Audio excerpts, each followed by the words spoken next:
Where's the time? There it is. You're looking live at the Mets Head, talking all things New York Mets.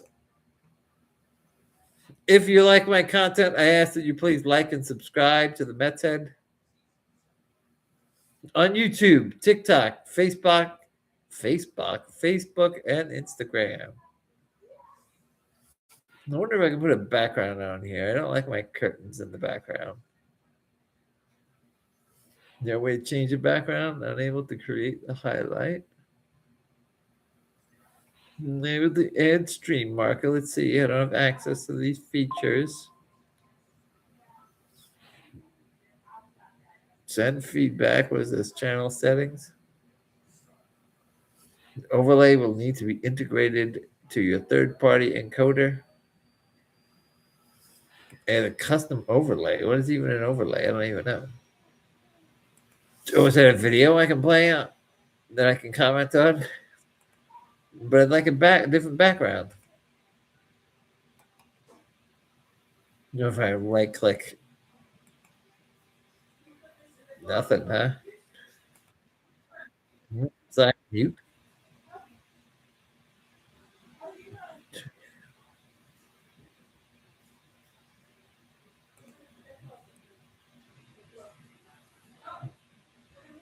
What is that? I don't even know what's going on. Play. Hello. Hello. Why? 140, 122. I don't even know what some of these things are.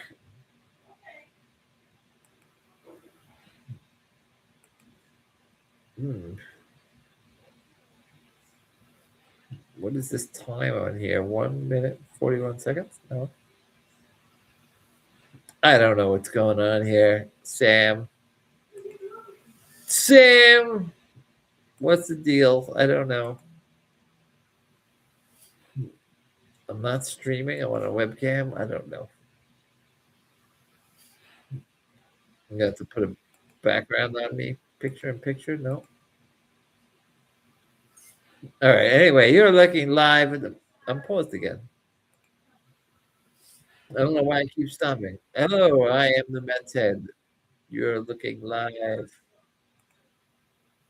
It is Saturday, July 25th, 2026. There are 9 days until the trade deadline on August 3rd.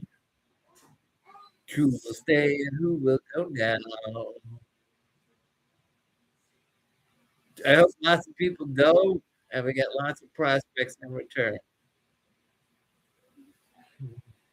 We will see. In my opinion, they should just be showcasing players they're going to trade in these next 9 days and play nobody else. Except maybe bench Ewing and Alvarez, really. Everyone else should be showcased. They should be listening to everybody being traded, consider trading everybody.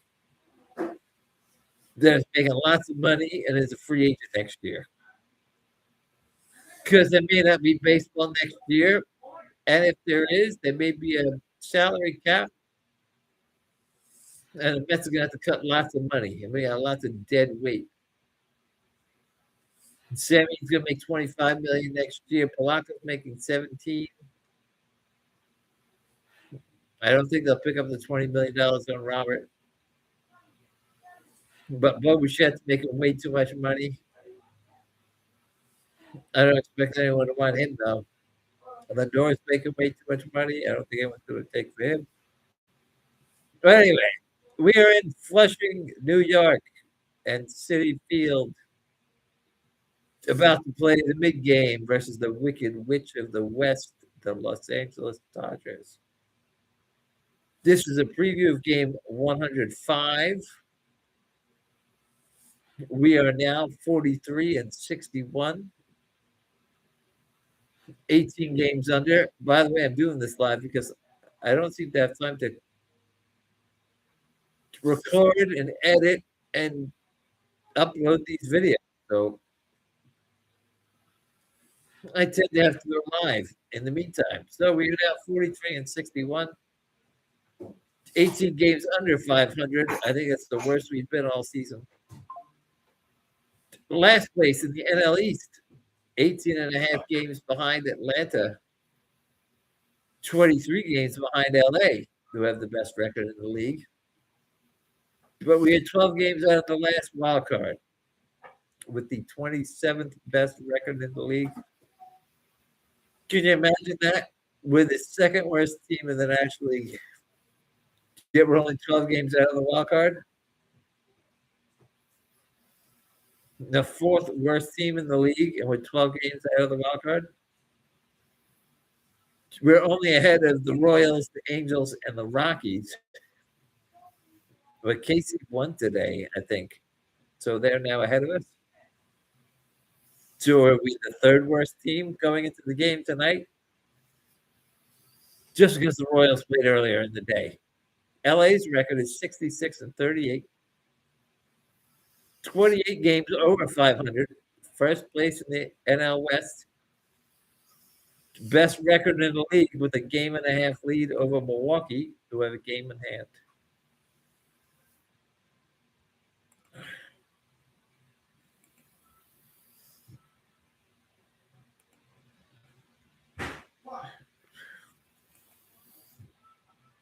Let's see this now.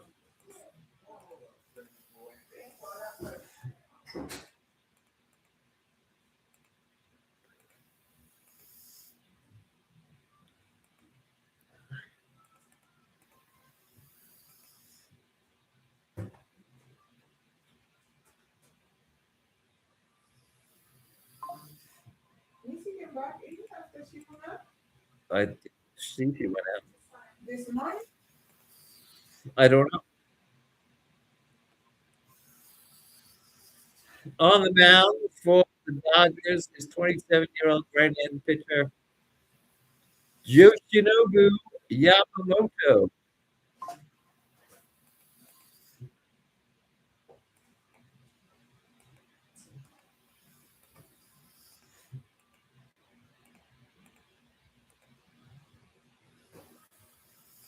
Who is coming off being the World Series MVP. He is from Okayama, Japan, and he is 5'10", 176 pounds. Did you see that guy last night for the Dodgers, Sasaki? He looks like a 15-year-old. He's so little, and yet he throws over 100 miles per hour. Yamamoto was signed by the Dodgers in 2023. They signed him for 12 years, 325 million. That's about $27 million a year. Before he signed with LA, he played 7 years in Japan with the Oryx Buffaloes. He pitched 172 games. He was 70 and 29 with a 1.82 ERA. 922 strikeouts in 897 innings. How many? 206 walks. It's about a walk every 4 1/3 innings. That's impressive, especially with that ERA. That's insane. He is the most decorated pitcher in Japan history. In his 7 years, he was 5 times he was an All-Star. 4 times was the ERA leader. He was a 3-time Triple Crown winner. The last 3 years he was in Japan. Consecutively, 3 years in a row, he won the Triple Crown.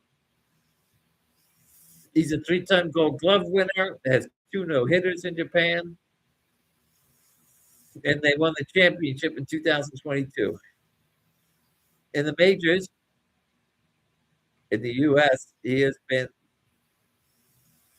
an All-Star 2 times, back-to-back World Series winner, and like I said, was the World Series MVP last year.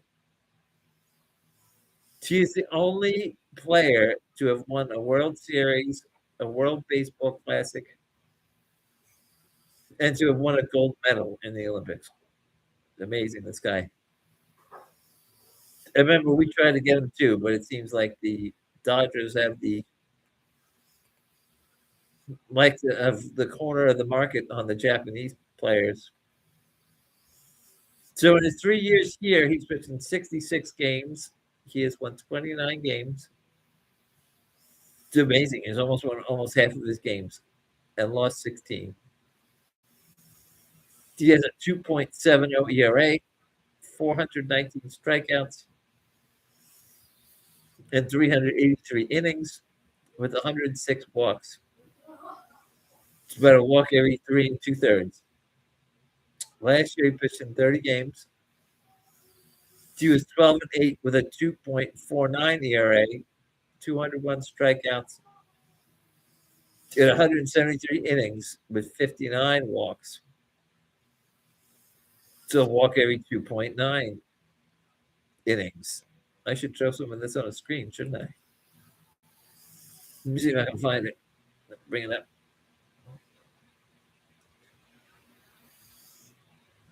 Like I said, I'm prepared to go live.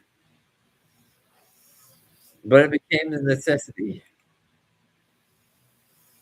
when I could not post the video in time. Well, I'll just share what I'm doing right now.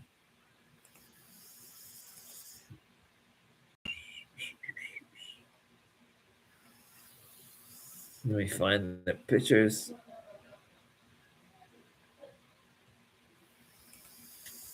Yamamoto, there he is. Yoshinobu Yamamoto, 27-year-old right-hand pitcher.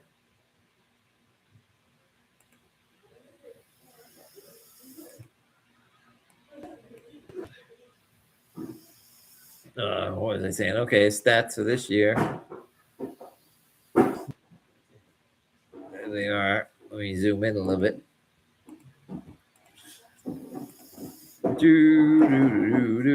Oh. Too big. I gotta make it smaller. There we go.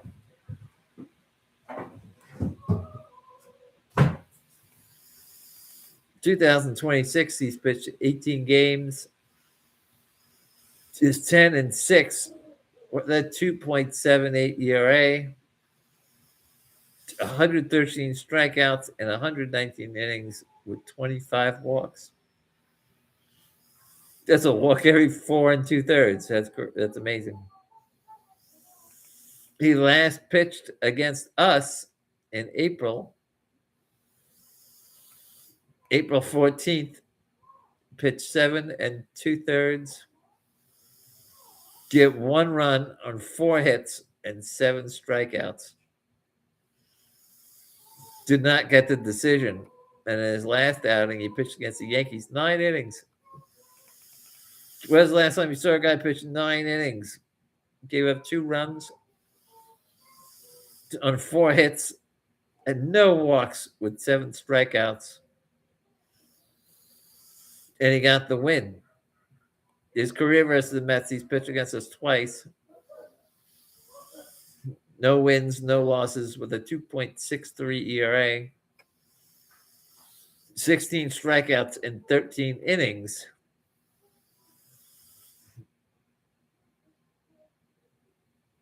With only 2 walks.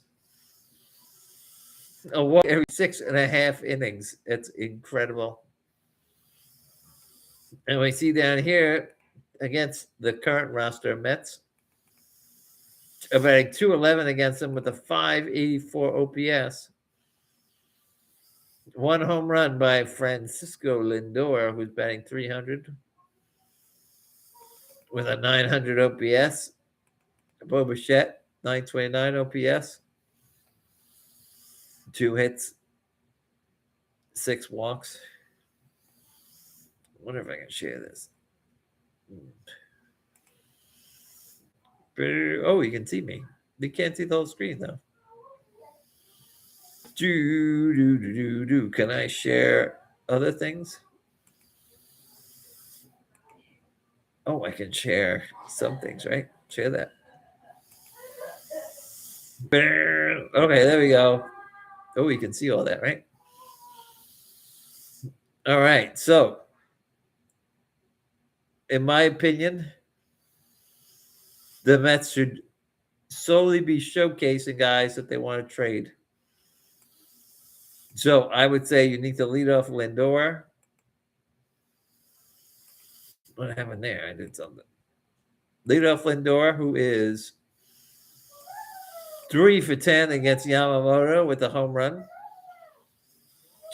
Bo Bichette second at third base, 2 for 6 with a double and a walk against Yamamoto. And now that Soto is apparently out, I don't know if you heard that, the news. Another calf strain, and he's going to be out for a while. So we should be able to use this as an opportunity to see what other guys can do.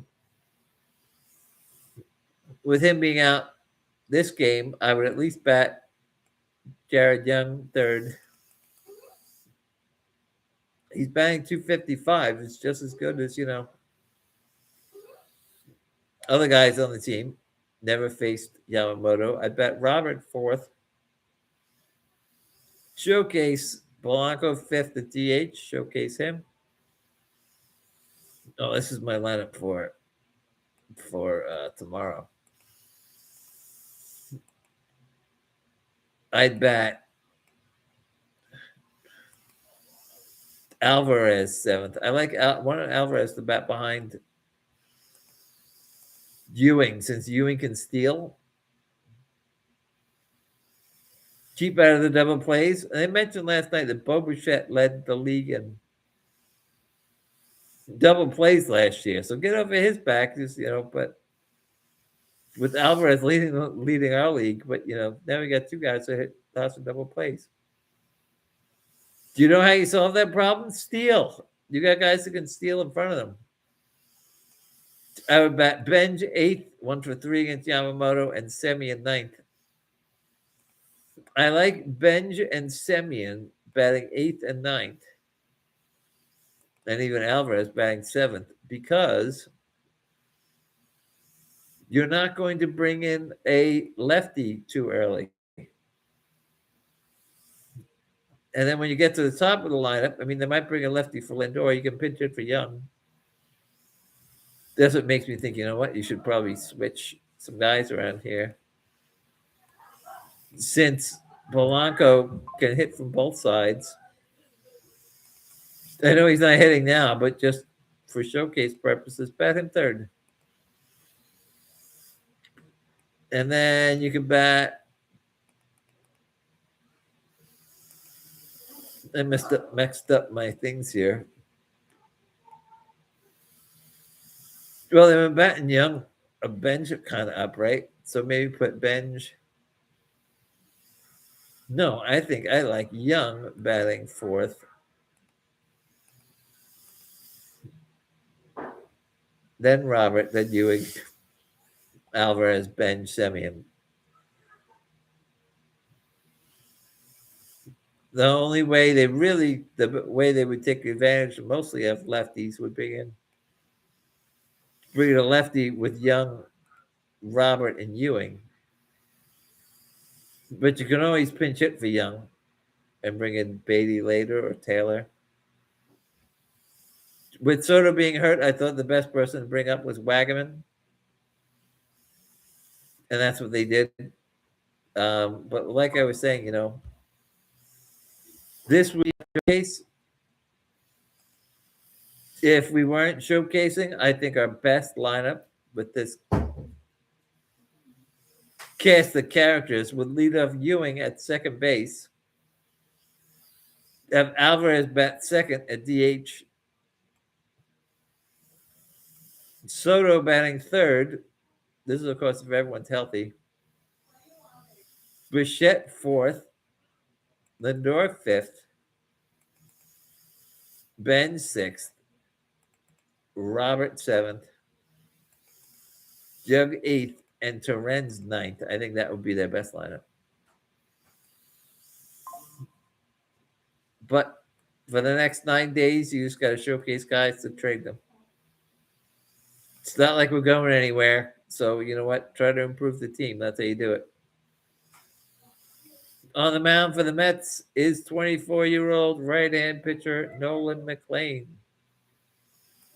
from North Carolina. He is 6'2", 214 pounds. Originally drafted 3rd round by Baltimore in 2022. And then drafted by the Mets. Oh, he didn't sign with Baltimore. And then he was signed in the 3rd round by us in 2023. Skeens went 1st. Dylan Cruz was selected 2nd. Langford 1st. Jacob Wilson 6th. We picked Colin Houck, the shortstop, 32nd overall. We had a later pick because I guess we went over in the luxury tax, so they made us pick later. I don't have it up now, but I'm going to Colin Houck this year is an A+ ball playing with the Brooklyn Cyclones. He's batting under 200. And last year in A+ ball, he batted under 200. In single A, he batted 250 with an 800 OPS. But if he can't hit A+ ball, he's never going to be a major leaguer. But after Houck, we took Sproat in the 2nd round. Then McLean, then we took Ewing in the 4th. It's going to turn out to be a great draft for us. Last year, we'll make it bigger. Last year, for the big club, he pitched in 8 games. He was 5-1 with a 2.06 ERA, 57 strikeouts, and 48 innings, with 16 walks, which is about a walk every 3 innings. This year, let me go back to that.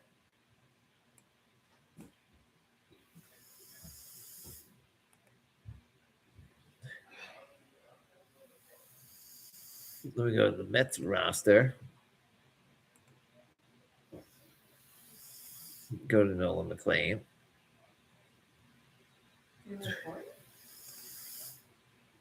I'm live.